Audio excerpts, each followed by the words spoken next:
We're starting this podcast with me not understanding whether we've already done an episode of this. So I'm going to pretend this is the first episode. Oh, Stu's just told us he was episode 1. So this isn't episode 1 of FBU Radio. It's episode 2 of FBU Radio.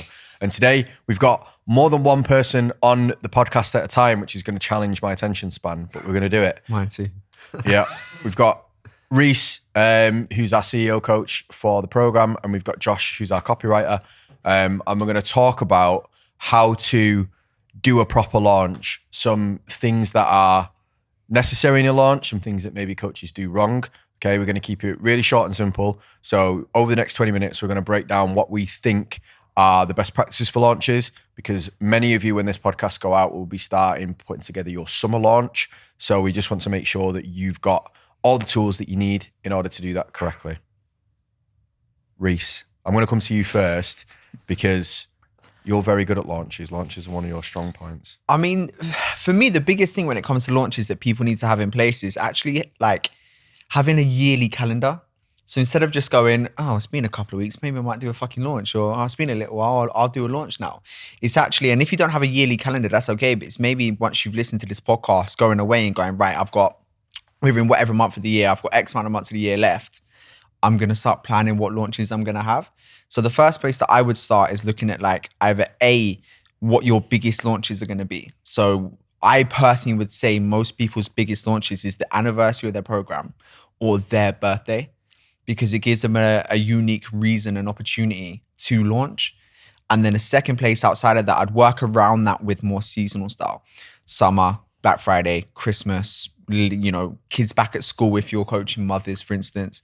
So I would actually start by having a calendar way ahead of time for when you want to launch, as opposed to going, oh, fucking, you know what, sales being slow. I need an injection of cash, or, it's been a while, I might do a launch, because then you're setting yourself up for failure.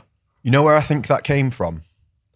Back in the day when I first started like running my fitness business, you literally just used to be able to just do it whenever you wanted clients. Whenever you wanted clients, you'd be like, hey, here's a couple of results. 1 result, 2 result, 3 result. Hey, I'm looking for 10 more people that want to join my program and lose loads of fat. Are you interested? Yeah. Bing, ding, ding, ding, ding, ding. Doesn't work anymore. It was so easy. And I think that either people still think that works, or people are still teaching that strategy of just like, oh yeah, like once a month, just do that because that'll work. And that for me, I think is what people are still doing. They're still using marketing tactics from like, when did I launch my business? Like 2019. Yeah. And things have moved on so much from then. Massive. In terms of, there's more online coaches, which isn't necessarily a bad thing, but there's more competition. There's more people that are, studying marketing and more sophisticated marketers, and the audience are a bit smarter as well. And I think on that, like, it's nowhere near saturated, let's be honest. But at the same time, I think where online coaching has become popular and access to information has become a lot more accessible now with, on the internet. I think everyone's running these same launches and they've done it for 3-4 years. So their audience is going, oh, you said you were looking for just 10 people last year, the year before, the year before, the year before. And so it's the other 7 coaches that I follow. Like it doesn't stand out. It's not unique. I think like that's why it's quite cool that we've got quite a wide scope of different style of launches that we can offer our students as well. So they don't just hit them with the samey stuff all the time that just gets fucking boring.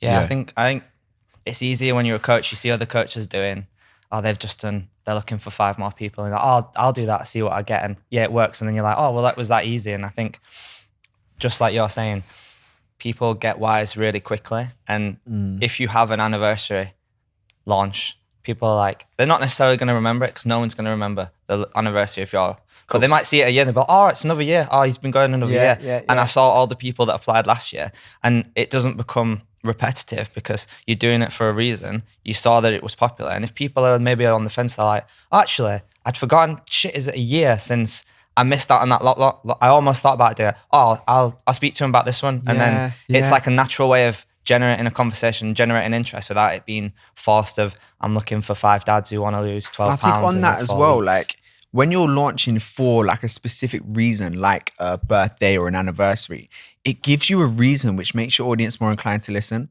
Because if you're just launching, I'm looking for 5 people, it's like, oh, fucking hell, he's desperate for a few clients. Or like, you know, you're looking for 5 people, like, what's new? What's different, right? But when you're going, right, it's anniversary of my program, we're celebrating this. And because of this celebration, we want to give back and do X, Y, Z. Because just kind of launching and just saying, I'm looking for 5 people, like, it's okay. And from time to time it works. But if you kind of being a bit more strategic with it and enticing a bit of a giveaway or enticing a bit more of an incentive, people's ears perk so much more. And I think that's what works with launches now. Whereas if it's just, it's May the 7th, there's no reason here, but I'm looking for 5 people. Like, it's like, oh, switch off. It's my birthday and I want to give back. I'm grateful for X, Y, and Z. So we're giving this away. All right, there's a reason why it's giving something away. Yeah. I won't get this in a month's time. So I'm going to, you know, join now. And I think that's why those reasons and on the launches are really powerful. Yeah, and I think it's probably going to be really easy to hear you say, "Oh, do one like." People are probably going to hear, do one on the anniversary of a program, do one on your birthday, do one on Valentine's Day, and it's like, no, those are all examples. Like, I can think, I was going through some stuff the other day in the group, and one of our students did a launch on International Women's Day, but she's a female coach who only coaches women, so that made a lot of sense because she was thinking about doing a launch and she did it as a celebration of all of the amazing women that she works with. Absolutely. That's natural. If you work with dads and you try and do that, I probably don't need to explain why that's going to be shit. But if you do one on like Father's Day and you coach dads, Makes sense. then it's just going to be like, oh yeah, and your audience is dads, they're probably going to be looking out for that. Or maybe their wives are going to see it and be like, oh, have you seen this? I know you mentioned it, like you were mentioning, and that kind of thing. So it's linking, like Reece says, planning your launches and then thinking unique angles that you can take specific to your audience, which will set you apart and set you not just being one of those coaches that, oh, it's 3 months, I should do another, oh, he's doing another launch. He's clearly got a few clients dropped off, that kind of thing. Absolutely. That's where you get into the point of like, when you look at reasons why to do a launch, like A, obviously you want to spread them out across the year. B, you want to do it in time periods where, you know, you can handle the influx of clients. Like, don't do it before you go on holiday or before you're about to take a week off, before you have an operation, because it's stupid. But when you come to pick the time to do the launch, like when you're deciding on the right day, you've got 2 things that you can look at really. You've got local and global reasons why that works. So like local reasons are things that are specifically to do with your business. So like Reece said, you know, your birthday, your anniversary. You have finally, you know, you are limited on spaces and you've had 5 clients that have finished and you're looking to refill those 5 spaces. Like, that's local, that's all to do with your business. And then you've got things like global, which are, you know, the ones that you spoke about, which mostly are niche specific, right? So if you've got an audience that is very holiday centered, holiday, you've got summer holidays starting. So like if you're looking at maybe parents, you've got 2 windows there. You've got summer holidays starting. So, you know, 12 weeks before the summer holidays start, when you know most of your clients are going to go on holiday, you've got that. But then you've also got the right, like you said, the kids go back to school kind of thing. You know, everyone's kind of got New Year's, but that will, you know, that's a cultural thing. Like, that works for everyone in England because we all subscribe to that kind of thing. But maybe if you're from a different culture that doesn't really do New Year in that way, it won't work. We all think everyone does that because we think the world revolves around the UK. But and I think like this time you're like Eid, for instance. Yeah, Eid. It's like, so, you know, when you're looking at more of a cultural launch and stuff, like those type of things are really powerful. Yeah, so we used to do a really successful one, a really successful like Ramadan kind of setup. Just from where I grew up in Manchester and stuff like that, a lot of my friends were Muslim, so I kind of had it firsthand and I understood it. There wasn't a lot of PTs talking about it at the same time, so we used to do like an easier kind of group style program throughout Ramadan, just to give them some like things to do and like things to be aware of. But like, we're talking 3 or 4 years ago now, when like Ramadan was in the middle of the summer, so it was boiling, and obviously the day's really long. Like, I might try it one year, but defo when it's around Christmas. The day's really short. But yeah, the day was proper long and it was a really hot summer, and you're just thinking you need to kind of read the crowd right, and you're like, even if they wanted to train, like this is going to be fucking rough. I think not only that, what's clever there is doing something like that prior to a launch. You're warming your audience and you're building so much trust with your audience. Well, that's exactly what it was. That for me was an example of like, I'm going to prove to you that I understand everything that's going on, because you know, I'm not Muslim, but if you give me these 30 days to show you that I understand all the things that are going on with you, and I use the terminology right, and I understand what kind of foods to eat, and I understand, the cultural aspects around it. When it comes to after Ramadan, when all these people are like, right, I'm going to get back on it now, I've spent 30 days demonstrating that I understand all of their problems by doing content about it. Yeah. When we did the launch, it just went off every single time. Every single time. And like, Maya, who used to work for us, like she did exactly the same thing this year. Very similar setup. Obviously, it's only, as we're filming this podcast, it's literally today. Yeah. But before that, prior, she did like a group. She did a group for like support over Ramadan. Holy shit. It went fucking mental. She had about 3,000 people apply to be part of this group. Now, you're a copywriter, right? What can you do with a 3,000 person email list? I mean, even at like 10% conversion, a lot. Like that's more people. That's more clients than most coaches can take on at once. You can fill a whole coaching program with that. If you manage that one specific period of the year correctly, you that's an 8-10 grand a month business. Oh, easy. Like long time as well. If you got 3,000 on an email list, that's going to serve you in a year, 2 years, 3 years. Yeah, because again, if they got onto your email list for a reason, and that reason was because you helped them give some focus through Ramadan, you do that the next year, then it'll be like, oh, it's this fucker again. It's like, oh, actually, I found that really helpful last time. I implemented like half of it, and like it did give me another focus other than just like, what time's sundown? Like, can I break my fast now?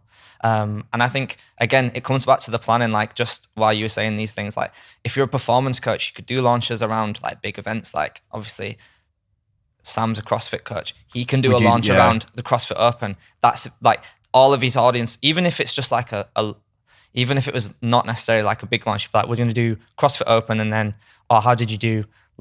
This is the launch to help you improve your CrossFit score. You can clearly tell I don't know much about improve your CrossFit score time by like 100 points or 100 whatever the fuck they mentioned. Yeah, definitely. You know what I mean? don't know a lot about CrossFit, but I'm pretty sure it doesn't work that way. Or your time by like 30 seconds or something. But. Which is a prime example of knowing your audience, and that's a massive part of why launches work. So I was going to come on to this a little bit later, but it's quite relevant now that launches are all built off basic principles. Now, one thing that we've been running really successfully at the moment is a scholarship launch.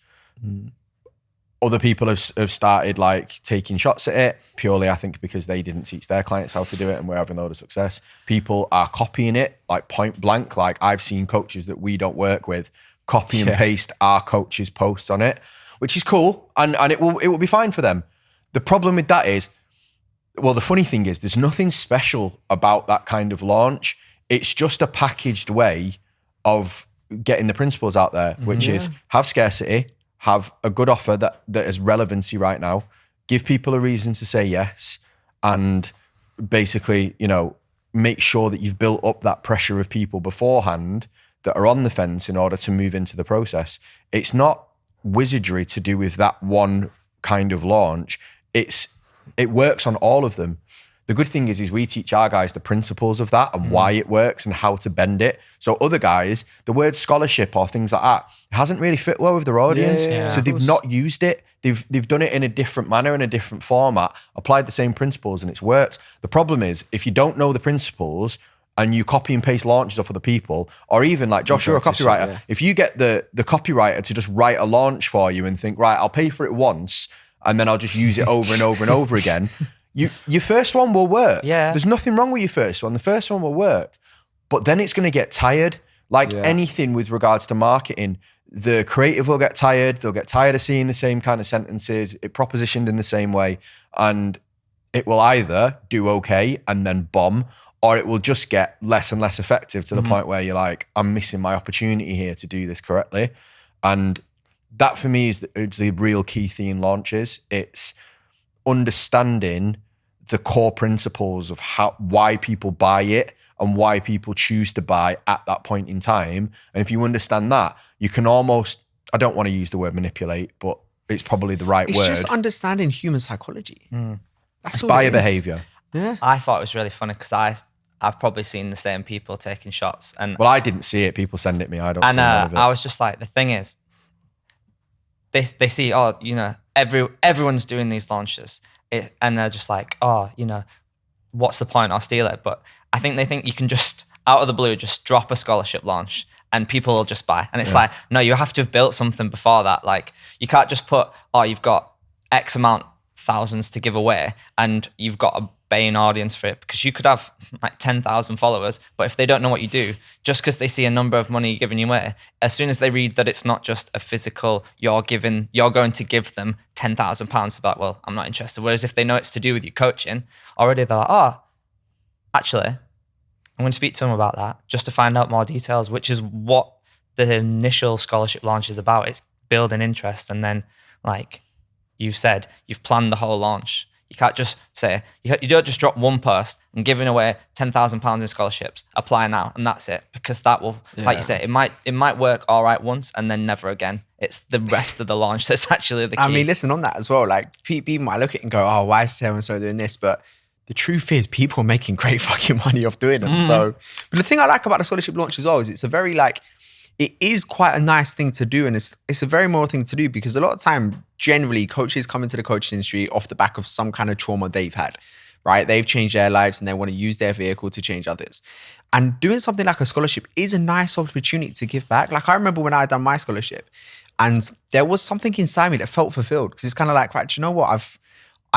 For so long, I almost felt like, do I deserve to be earning what I am or doing what I am? And I thought, do you know what? It's actually quite nice to give a little bit back. Like it felt good to actually just help some people out as well. And kind of, you know, it depends on how you want to manipulate the market to hide it. But for me, I actually did want to give back. And afterwards, when I finished, I think, do you know what? Like this is what it's about for me. I want to have impact in the industry. I want to help as many people as possible. And doing things like this is now giving me that opportunity to do so to people that might not have had that opportunity before. And again, there's many ways you can twist a scholarship, but for me, that was a big motivation. Yeah, it's adding that's just being authentic with your program though, and that's a big thing that a lot of people miss. Like sometimes people do launches because they, again, like you said earlier, just think, oh, well, I want to make some more money, so I need some more clients, I'm going to do a launch.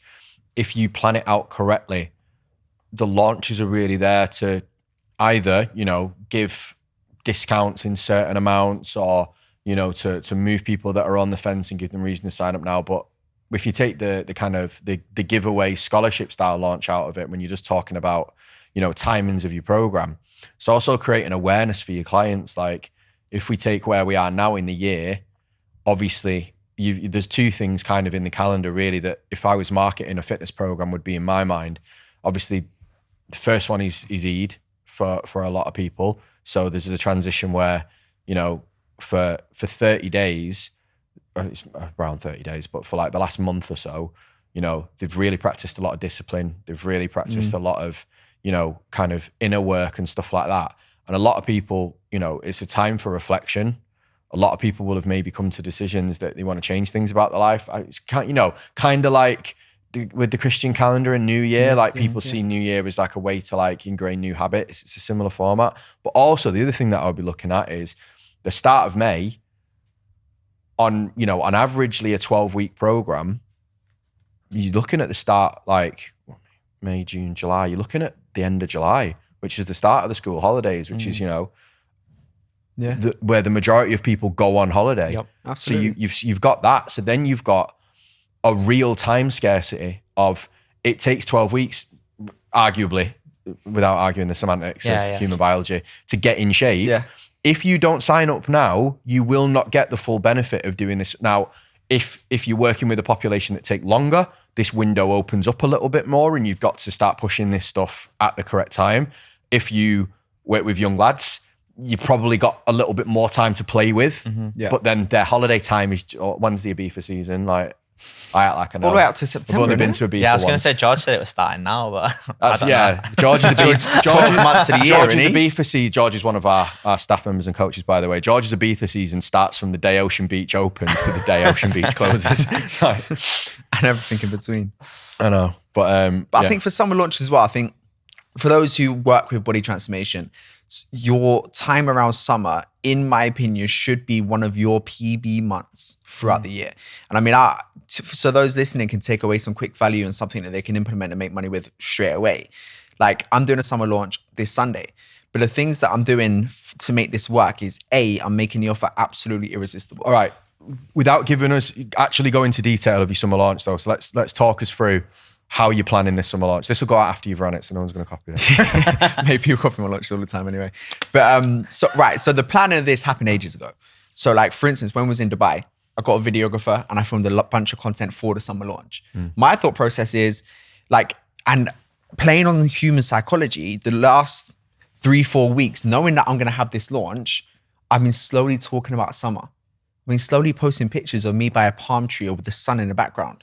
On my stories, I've been using yellow and orange. And it sounds subliminal bastard. It sounds fucking silly, but this is how the human brain works. Like, I've been doing these things for 3-4 weeks. So it's not like I'm just going, right, Sunday morning, fuck it, I'm going to launch. I've been priming my audience for this launch for a while now. And it's not to say I haven't been picking up. We've still been averaging 5 new clients a week prior to the launch, and I haven't been sending shit. Because again, if you sell, then launch, you're overselling and you lose trust. But the first thing that I've done was started planning this, you know, in my calendar beginning of the year. But the last 4 weeks, I've been slowly starting to talk about the idea of summer. I'm going on holidays and I'm showing the sun. I'm taking videos of me with the sun in the background. I'm taking, you know, clips and screenshots and getting videographers around the sun. So every time I'm doing a video and there's a sun in the background, every time I'm doing a reel and it's out with palm trees around, people automatically thinking, oh, fucking hell, yeah, I've got a holiday coming up. Summer's around the corner. So that's the first thing. Then when I was creating the offer, I wanted to create an irresistible offer because realistically, everyone's launching for summer, right? So the first thing I'm doing is the best transformation wins a trip to Barcelona. So a lot of people going, oh yeah, our prize is you win a tub of protein. And everyone's thinking, oh, tub of protein, brilliant. But then I thought, right, how can I make this an irresistible offer? So the first thing is, what am I going to have as a bonus? It's going to be the top transformation gets a trip to Barcelona paid for, and the 5 transformations thereafter get a professional photo shoot included into the package, optional. So that's going to be my kind of like bonuses that they can get. Then I'm thinking of guarantees. You've got to have a guarantee of the program. And if you can't guarantee the result, you probably shouldn't be a fucking coach. So my guarantee is you're going to drop 10% body fat in 10 weeks, or we'll coach you for free until you do. So we got 2. That's our Grand Slam guarantee. So we got to name the guarantee as well. So my Grand Slam guarantee is the 10% fat loss. And then my Clubber Baby Dolphin guarantee is what I call it. We've read the same book. It's a 30-day love it or leave it, but you package it to sound nicer, right? So if you don't want to Clubber Baby Dolphin, stay within the program inside 30 days, no hard feelings, you can leave. That's fine. I don't want people in a program who don't want to be here. So there are 2 guarantees. So now that irresistibility is becoming a little bit more irresistible again. My urgency is there's 15 spaces, and there's actually 15 spaces, and they will go. It's not like I'm going, there's 15 spaces and I pick up 3. Or I get to 15, then I'm shutting my doors. I don't want more than 15 right now. So that's my urgency. And, you know, the launch is coming up on Sunday. Every single piece of copy is written. Every video is being edited. It's not okay. Every story's been planned, because everyone plans their grid posts. But people, you build trust through your grid posts, but you sell through your stories. You make money through stories more than you do grid posts. So if you don't plan your stories, you're not going to have a great successful launch. So again, when it comes to stories, everything's planned out. So it's not going to be like I wake up on a Monday or Tuesday and have a fucking busy day, get to leave and think, shit, I was meant to post this, or fuck, I haven't posted my story today. Anything can spontaneously happen. So everything's planned ahead of time. And, you know, big thing with launches as well is you got to fucking graft it out. Like, people go, right, launch, magic trick, right, let's wait for everyone to show up at my door. But when I'm launching, my VA's in my account 6 hours every single day. I do 90 minutes minimum myself. And if I'm launching, I'll take that to 2 to 3 hours. So 9 hours, and across different platforms. So Facebook, Instagrams, and partially LinkedIn. But I will be grafting across all 3 of those platforms, doing my lead generation and not just waiting for people to come to me. I go to them and allow them to see what I'm doing with the launch as well. When are you dropping it? Sunday. This Sunday? This Sunday. You know what would be a good idea? Bank holiday. So what I'm doing with it is... I'd be waiting. Well, I'd be checking the weather. And if there was a sunny bank holiday, I'd be like, I'm going all in. Yeah. So here's the strategy behind how I do it. So I am doing it then. So what happens is and it works a fucking treat. But anyway, I launch for the week, I close on the Friday. Saturday, it's closed. Thanks everyone entering. Here's the list of people that joined. I had 15 spaces. Here's the 15 people. I'm showing you that I'm not just fucking talking shit. Here's their faces. Here's their Instagram handles. These are our new members. Welcome. Sunday, value, just kind of going about normal. Monday, the post that I do is, fucking hell, you wouldn't believe it. Our DMs have been flooded with people saying that they want to join. I didn't get an opportunity to book in a call. There's no call slots available. They waited a little bit too long. So I'm going to extend this for a couple more days. This is bank holiday. I'm going to extend this for a couple more days because I know how much this means to people. and I don't want to, give you guys the opportunity to miss. But there's got to be a reason to it. So what I might say is, for instance, we take on a new coach and they have more availability, so we can take on more people. Or I'm going to let these guys settle in for a few days, but you can sign up now and start next week, whatever it may be. So then I extend it on the bank holiday for a couple more days. Usually I see about 20 to 30% more people come in the extension period, and that comes across the bank holiday. What would you do, for example, to push the scarcity if you didn't have limited spaces? Because there's going to be some people listening to this that are like, I kind of want to. There's millions of ways. It could be price increase if you're actually increasing your prices. So it's not like, my prices are going up if they're not. Like, try to be moral with what you're doing. Otherwise, you will build a reputation for being a twat. So the first thing that I would do, is maybe price increase.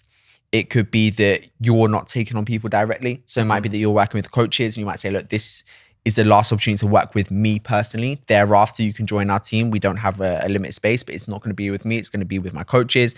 It could be bonuses. It could be, right, you can sign up at any time, but at this moment in time you join, you also receive XYZ. In my instance, it's a trip to Barcelona potentially, or a photo shoot.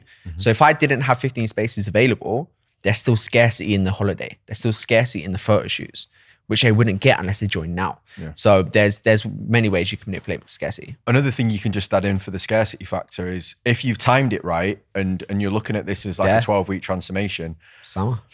Yeah, for a lot of coaches, like you do have to be careful how many people you do take on in one go. Like if we've onboarded like 50 clients in the past like 2 weeks, but we have a team of 10 coaches, a coaching manager, somebody full-time on tech, and a sales team of now 3. Like, we can handle that. You need to look at your schedule and think, right, even if you'd want to take on 20, can you physically take on 20 in that short time period? Can you do all the calls? Can you follow everyone up? Can you write the programs? Can you onboard people?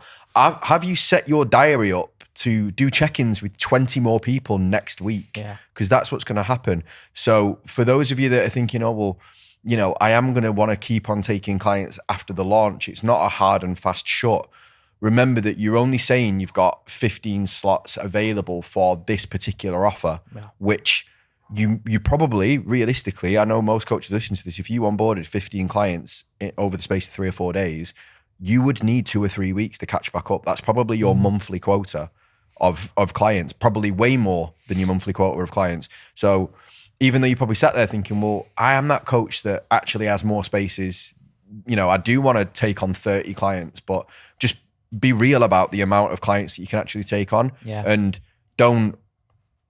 there is something to be said for not overselling it and not just taking on absolutely as many as possible. Like, think about where you stand as a business. Like, for us at FBU, I think people are aware how big the organization is. It's not out of the realms of possibility for us to be able to onboard 100 people a month. Like, it's doable.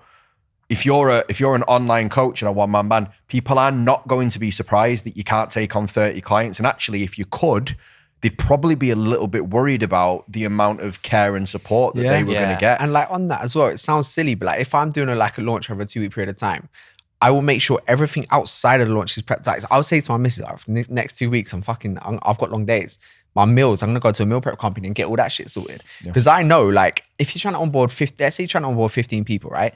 Let's say for every booking link you send out, you get 0.5 of a call, right? So you're thinking, right, I need 15 people, I need to send out minimum 30 call booking links. To do that, I need a minimum of X amount of time in the account, right? So these days are stacking up. Then you got to take all the sales calls, then all the onboarding calls, then all the programming, then all of the copy, then everything else outside of it. You can have a busy period of time. Like, you need to make sure that everything is actually dialed in. I'm saying to myself, right, I'm going to be busy these next 2 weeks. My meals are prepped, everything. It sounds fucking silly, but if you're a business owner, you need to be willing to do that kind of stuff, in my opinion. And I think it's like, if you think about all that, that's where you can add the scarcity in as well, because like you said, you can only take on a certain number of people. So if you say and you drill home, I can only take on 15 people, and you are serious about that, and you speak to people and you take on those 15 and you start speaking to a 16th and you're just like, genuinely, I've just signed up the 15th. The next time I can get you in is this. Like, and you choose a date when you'll be able to get them in. You want to set that expectation, and then you're pre-selling them as well. But you've created the scarcity. You've stuck to the scarcity. That person believes you, and you're not just like, oh yeah, no, I'll take you on as well. That's where you can get it from, especially if there's like there's a time limit. Yes. Because then you can be like to people, look, I can only onboard 15. So yeah, like I will take on clients. I will be able to continue to take you on, but you're not going to be able to start until June. Yeah. Yeah. When's your holiday? Oh, my holiday's at the end of June. That's not enough time. Like you need to make sure that you get in now. Yeah, It's, absolutely. you know, and like I said, just have a real reason for it. Like if you can hand on heart be like, I've said that there's this amount of spaces available because either I don't physically have the space, I don't want any more, I'm going on holiday myself and I only want to take on this amount of people. Whatever the reason may be, there's lots of different ways. And what I'm trying to get across to you at this point is everyone's got their own specific situation that relates to their audience and their program. So the biggest thing that I can tell you without going into, you know, nitty gritty like tactics is just like Reece said at the start of the podcast, think about it. Think about how it relates to your year-long plan and don't just launch for the sake of it because you could do with a bit of money. Plan it in properly. Like we plan ours like 6 months in advance. We only do it in 6 months in advance because we would do it in 12, but things grow so quickly that we end up fucking sacking off plans after 6 months anyway.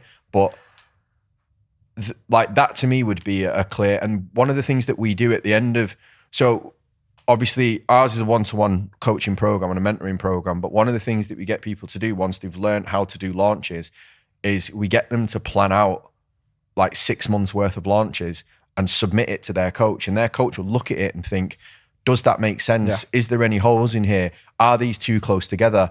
Is that just for the sake of it? Like, and they can feed back to the coach of like, why have you put that launch there? What's your reason for that? Yeah. And they have to then say, look, I've put that there because it's my birthday or because my audience, like, you know, say for like Sam, it's the CrossFit Open the month after. So I want people to, you know, have awareness of that and have time to onboard them. And, you know, I have to do movement screens with them. So it takes a couple of weeks. So like, that's when I do it there. Yeah. Cool. Right. I understand that now. Then it has to make sense to everyone involved because it doesn't make sense to you and it doesn't make sense to another professional. It probably won't make sense to your audience. Absolutely. Yeah. And that to me would be the biggest thing of make sure that your marketing cycle makes sense. Because a lot of people, it's just whiplash. It's just, I've seen this, I'm going to do it. I've seen this person do this, I'm going to do that. Oh shit, I need more clients. Summer's coming, like there's no thought process of it. And that's what I like about our guys. And that's why they do so well. It's like when Black Friday came around, everyone was locked. Everyone was ready for it. Yeah. The people that it was useful for and the people that wanted to do it and it fit well in their cycle, they were like, right, I'm ready. I know what I'm doing. You know, I know what my bonuses are. I know I'm going to get it to stand out. And I know what my audience want at this point of the year. And for some of them, it made a huge, huge difference to their yearly turnover. Absolutely. It was another, you know, some of them doubled what they would normally do in a month purely for the fact of that one thing. Yeah. And, you know, the same will happen for people that get it right around summer. It's just about pre-planning and understanding the process. Agreed. Yeah. Does anyone have any final comments on launches? Only last thing I'll say to consider is obviously internal and external. So like when you're doing a launch, a lot of people go, oh, but my client asked this. Your clients can get involved in launches too. Or I incentivize internal launches more than external. My clients inside the program get a better launch than people external. So when I launch on social media, people ain't going, oh, what? So they can win a trip to Barcelona. Hey, so can you. You get the best 10-week transformation. You're the one who's flying out. So I would say just maybe consider your internal launches as well as external. There's nothing to stop you as well doing those, planning those in alongside, like they don't have to be on top of the launches. They can be, you know, they can be different points in the calendar so you can. I do them separate. Yeah, you can look at, because it's a lot of work if you run two of them at the same time. Usually. But if you're going to your clients, look, if you renew for another 6 months, this is what I can give you. This is what's available to you. You know, once you've got that trust from a person, there's nothing wrong with you going back to them and saying, listen, I know that we agreed 3 months. I think after working together, it's going to be 9 months. If you lock in that 9 months, we can do this, or we can do, and that could be anything. It could be a small discount. It could be for some of them that, you know, like have the finances, they could pay in full. It could be if you live near them or if you live in the close vicinity, you could be like, I'll do a PT with you once a month. Yeah. It might only cost a little bit more. That might be an upsell. There's loads of things you can think of to do that internally as well. And people forget that they've got a massive pool of people.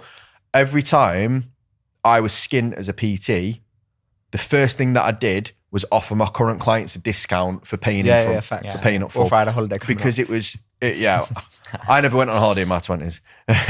But throughout that period, like bearing in mind, like there was a point where I could barely walk and I had like 3 clients and I was on crutches and there was like, I've got a bill coming in here. And I had I had 3 bullets basically in this gun, client 1, client 2 and client 3. So like the first time, you know, I was really struggling. Client 1, it was like, yo, if you do 6 months in full, I can do it for this price. He's like, well, I was going to pay the 6 months anyway over time. That's just saved me money. That was month 1 of my bills being paid. Month 2, client number 2. By the end of 12 weeks, I was like, right, I've got to figure this shit out now because I've just used my last bullet on client number 3. But that out of context is going to sound really bad. But that to me gave me 12 weeks. Yeah. That gave me 1 Breathing payment, room. 2 payments, 3 payments. And if you're clever about it, I was like, right, that gives me 3 months to be able to sort my shit out. And what did I do at the end of month 3? Launch my online program. I think if you back yourself, that will work. Yeah. The only Yeah. time it won't work is if you don't back yourself. I think as a business owner, that's You just have to. Yeah, it's fundamental. non-negotiable. And that's probably a conversation for a different time. Yeah. Yeah. Okay, so if you've got any questions about launches, feel free to get out us on Instagram. You can use my profile, which is Steve_FBU, or you can just message the Fitness Business Uni page on Instagram. We're happy to answer any questions that you've got, and I'll see you next time.